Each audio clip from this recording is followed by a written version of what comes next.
auditeurs. Et tiens, alors les gars, aujourd'hui, ça sera encore un autre super live stream. Les femmes qui ont plus de 30 ans, frappage du mur, c'est le regret. C'est parti. C'est dur de se dire qu'on doit retourner draguer à 40 ans. On a la loi de la gravité qui bosse H24 sur notre corps. Donc mais ça, on essaie de faire une coloc avec mon ventre et mon cul est en pleine migration vers les cuisses. Pendant ce temps-là, les mecs de 40 ans, eux, ils mûrissent. Comme le vin. Tu vois, donc nous, on descend à la cave, eux, ils prennent de la valeur. C'est pas juste. Je veux plus d'un mec qui écoute pas quand je parle.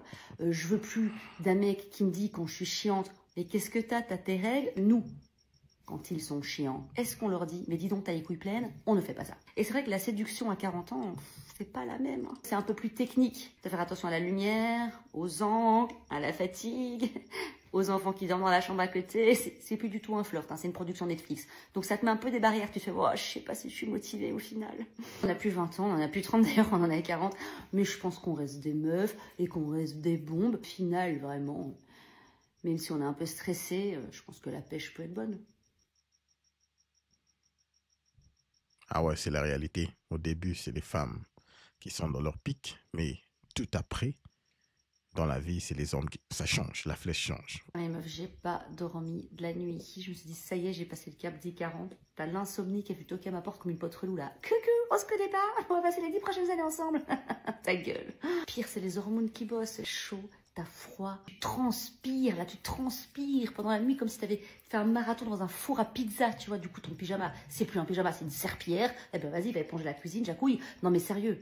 Tu travailles à 3 h du matin, tu vois, les yeux grands ouverts, là, comme un hibou qui aurait pris 3 grammes de coke, et tu dois pisser. Parce que là, tu rentres dans un débat ridicule intérieur où ta conscience te dit « Non, non, t'as pas envie de pisser, reste dormir, reste dormir. Si tu te lèves, tu te rendormiras pas. » Et puis t'as ton corps qui te fait « Mais si, mais lève-toi, connasse, tu dois pisser, sinon je te pisse dessus. » À 20 ans, je dormais 4 heures, je me levais fraîche. Là, à 40, je me réveille, j'ai l'impression d'avoir combattu un dragon, tu vois, j'ai une tête de légumes bouillis, là, et j'ai un genou en grève. Et vraiment, ce moment où enfin tu t'endors, ça te prend 3 plombes, on est d'accord. Et le moment où enfin tu y arrives, t'as ton gosse qui te réveille et t'es là, mais putain, c'est reparti pour un tour. Oh. Franchement, maintenant, quand on me dit bonne nuit, je fais ouais, c'est ça, ouais. Restons réalistes. Hein. Voilà pourquoi c'est très important lorsque vous avez une femme, ou vous êtes intéressé à une femme, c'est très important de voir le delà de son physique. Parce que ce physique-là, ça fane très vite. Vous n'avez pas idée. C'est fou quand même qu'au Québec, on n'ait pas le droit de dire qu'on a hâte, qu'on s'ennuie tout seul, puis qu'on a le goût d'avoir quelqu'un. Parce que ça a l'air que quand tu dis ça, ben c'est parce que t'es pas bien avec toi-même. Fait qu'à tranche ça. J'ai le droit de dire que ça me tente d'avoir quelqu'un, puis que des fois je m'ennuie, là. Si ça va être beau, là, faire du macramé, mais à un moment donné, ben, les crises de limite. Alors, vous voyez la pression que les femmes modernes ont. Lorsqu'elles disent, elles sont ouvertes et elles disent qu'elles ont besoin d'un homme dans leur vie, elles ont cette pression-là de leur communauté des femmes, des communautés des femmes qui ne sont pas contentes, qui leur mettent la pression pour qu'elles ne puissent pas admettre qu'elles ont besoin d'un homme. Vous voyez, celles-ci se plaignent du même problème. Très triste. Je t'en prie, ménopause, puis je m'endure pas de seule. Et d'ailleurs, je m'excuse pour le gars du Boston Pizza cette semaine. J'ai vraiment été bête. Mais je me suis excusée là-bas, mais je me réexcuse. Je voulais répondre à ce monsieur-là, parce que c'est tout le temps des crises de... Non, je peux pas dire Chris, là. Je vais répondre à ce commentaire-là parce que c'est toujours des messieurs hein, qui rient de ma gueule sur mon corps, puis j'ai des madames qui rient de ma gueule sur mon habillement. Il dit que j'ai des grosses pas fun. Ben là, je vais vous montrer que j'ai l'air. Fait que comme là, après ça, vous me jugerez tant que vous voulez. On y va, OK? Ça, c'est ma bédaine molle. Ici, là, on le voit, hein, que je suis comme en préménopause. On le voit que ça chie. Puis ça, c'est mes fesses, OK? Comme... Tu vas être content. Ça fait quelques mois, justement, que j'essaie de perdre du poids, puis ça, je fais tous les efforts pour. C'est ça. Il y en a beaucoup qui vont dire que tu mérites qu'on te donne de l'amour. Non, tu mérites qu'on te donne une claque en arrière de la tête. C'est ça que tu mérites.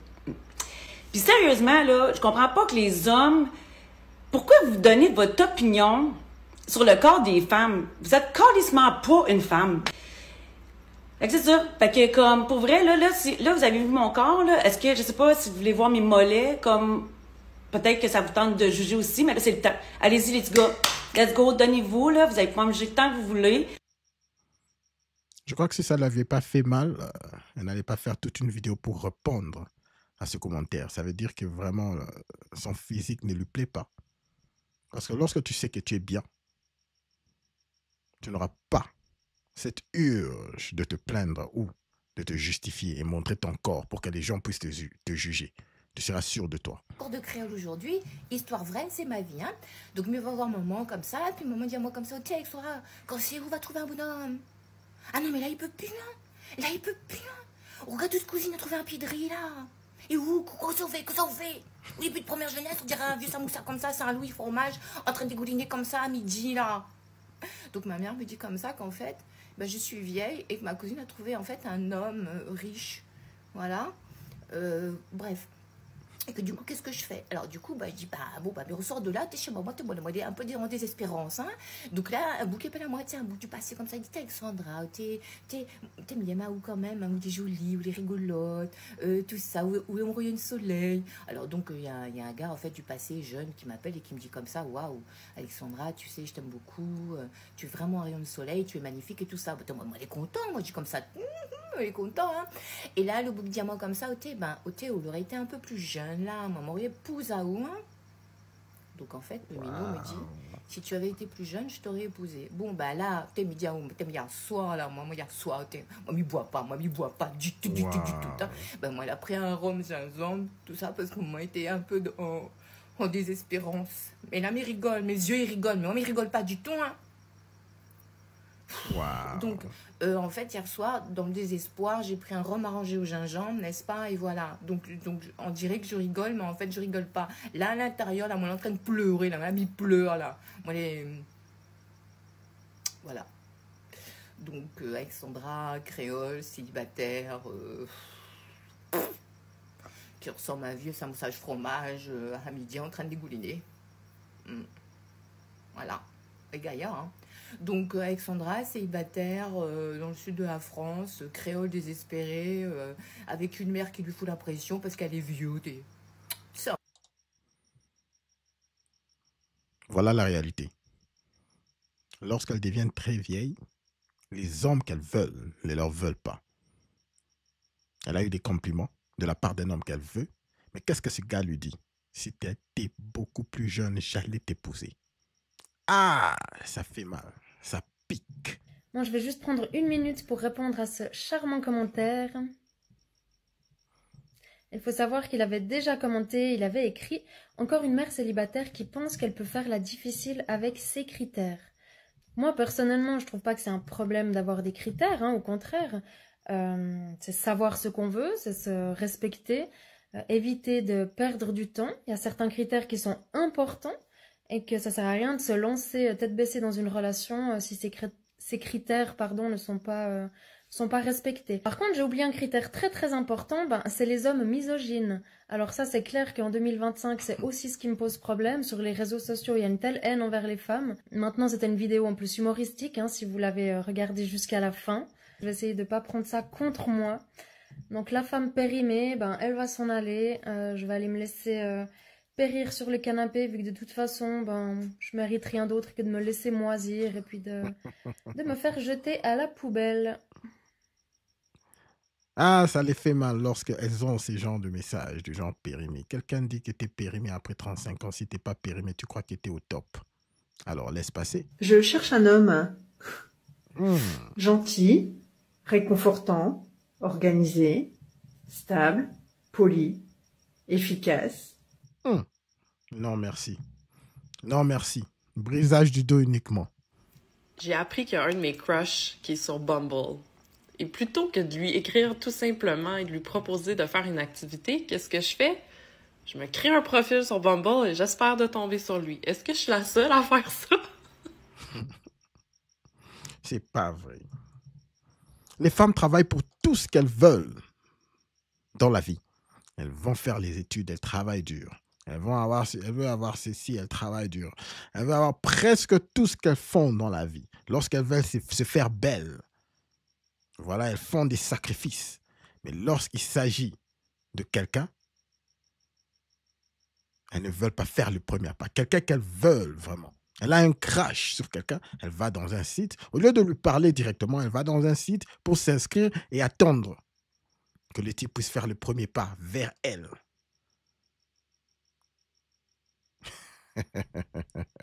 Unbelievable. J'ai 35 ans aujourd'hui et je suis mère d'un enfant de 10 ans. Mais je dois l'avouer, je ne sais pas qui est son père. À cette époque de ma vie, j'étais perdu. Je sortais beaucoup, j'enchaînais les aventures sans lendemain. J'avais besoin de me sentir désiré, d'oublier le vide que je portais en moi. J'ai couché avec plusieurs hommes en peu de temps, sans jamais réfléchir aux conséquences. Quand je suis tombée enceinte, c'était le choc. Impossible de savoir qui était le père. J'ai prévenu certains d'entre eux, mais personne n'a voulu assumer. Alors je me suis retrouvé seul, avec cette décision impossible à prendre. Avorter ou garder cet enfant. La société, ma famille, même mes amis, tous m'ont répété que garder un enfant, c'était un cadeau, que je finirais par trouver dans la maternité une raison de vivre. Alors j'ai cédé. J'ai pensé que c'était peut-être ma chance d'arrêter de m'égarer. Mais la vérité est bien plus sombre. Depuis 10 ans, je me bats tous les jours. J'élève un enfant que je n'ai pas vraiment voulu. Et je n'ai personne à ses côtés. Pas de père, pas de repère, pas de soutien. Cet enfant me demande de l'amour, une stabilité, des réponses, et moi je n'ai rien à lui donner. Quand il me demande, maman, c'est qui mon papa? Je n'ai pas de réponse. Je mens. Je détourne la conversation. Et je meurs un peu plus à l'intérieur. Je le regarde et je me sens coupable. Coupable de l'avoir mis au monde sans réfléchir. Coupable de ne pas être la mère qu'il mérite. Je regrette d'avoir cru les autres. Je regrette d'avoir pensé qu'un enfant réparait mes failles. Aujourd'hui,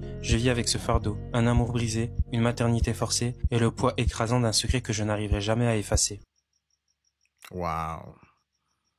Alors l'équipe, ça ce sont les regrets des femmes modernes. Elles ont pris des décisions rash lorsqu'elles étaient beaucoup plus jeunes. Une femme qui ne connaît même pas qui est le père de l'enfant qu'elle a mis au monde. Vous pouvez un peu vous imaginer ce scénario. Sachez très bien qu'une femme n'a je crois qu'une semaine, plus ou moins une semaine, le mois où elle peut tomber enceinte. Pendant cette semaine-là, vous pouvez vous imaginer qu'une femme n'arrive pas à connaître qui est le père de son enfant. Alors elle a couché avec combien d'hommes pour arriver à ce point-là? Parce que rassurez-vous, les femmes connaissent, lorsqu'elles concevoient, généralement elles le sentent. Elles le sentent même que, ça doit être celui-là. Donc il y a eu vraiment une chaîne d'hommes pour arriver au point de ne pas connaître qui est le père de mon enfant. Elle contacte celui-ci, elle contacte celui-là. Mais est-ce que c'est toi, est-ce que c'est lui? Elle ne connaît pas.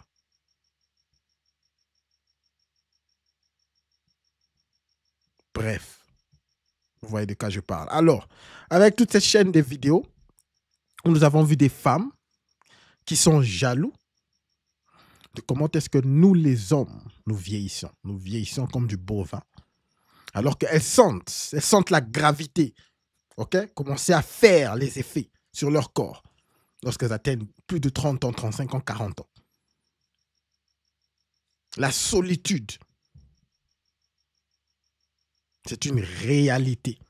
Jusqu'à tel point, il y en a certaines qui se sentent gênées de dire vraiment la vérité, qu'elles sont seules, parce qu'elles savent que leurs amis vont dire non, non, non, non, non, non. Mais t'es pas seule, t'es pas seule. Non, non, non, tu es une femme forte. Alors l'équipe, vous voulez qu'on puisse passer au pasteur Tchoumou? Aujourd'hui, je voulais bien que nous puissions finir avec une histoire du pasteur Tchoumou. Ça fait un bail que nous n'avons pas parlé du pasteur Tchoumou, de Point d'accord, vous connaissez l'émission. Alors qu'est-ce que vous en dites? Vous êtes là? On y va avec une histoire, n'est-ce pas? Suivons une